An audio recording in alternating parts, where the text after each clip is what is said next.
Muslims ఇండియాలో ఉన్న Hindus ని టార్గెట్ చేస్తున్నారని బరాబర్ అది నిజమే. ఎందుకంటే వీడియోస్ కూడా బయటకు వస్తున్నాయి. తెల్లటి వస్త్రాలు వేసుకుని నించున్న ఒక ముస్లిం వ్యక్తి అతని ప్యాంట్ లోపల కవర్ పెట్టి మూత్రం పోసి వాటిని మనం కొనుక్కునే తెల్ల తర్బుజాల పైన పోసి మనకు అమ్ముతాడనమాట. ఆ వీడియో తీయటం చూసిన ఆ వ్యక్తి దాన్ని కింద పడేసి ఏమి తెలియనట్టుగా కడుక్కుంటా ఉన్నాడు.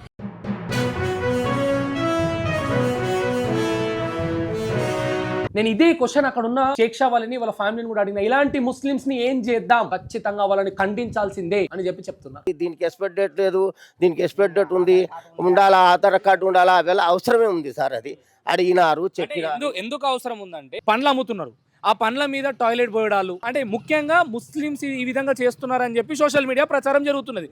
ఆ ముస్లిం ఒక దగ్గరనేమో డైరెక్ట్ గా పండ్ల మీద టాయిలెట్ పోసి అట్లా పెడతారు, ఇంకో దగ్గరనేమో నోట్లో నుంచి చుమ్ము తీసి దాని మీద రూస్తున్నారు. ఇట్లా తప్పులు చేసే ముస్లింలు ఎవరైతున్నారో వాళ్ళకి మీరు ఏం చెప్తారు? ఖచ్చితంగా మేము దాన్ని ఖండిస్తాం.